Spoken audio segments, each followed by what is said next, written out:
How to save a Canva presentation to PowerPoint. So all you have to do is to go here to your presentation or create a Canva presentation that you want to save as PowerPoint. So here, let's say you have created this and you have actually total of 14 pages for this.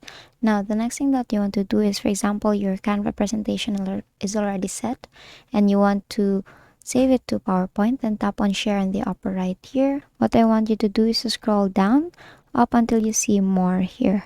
Under more, scroll again down up until you see save option here, or save section, and here you will see Microsoft PowerPoint. Tap on Microsoft PowerPoint here, and for example you only want to choose specific pages that you want to add to your PowerPoint, then tap on all pages here and tap on all pages again here, and then individually tap the pages that you want to include to your PowerPoint. So let's say I just want to include everything here, then tap on done and then tap on download.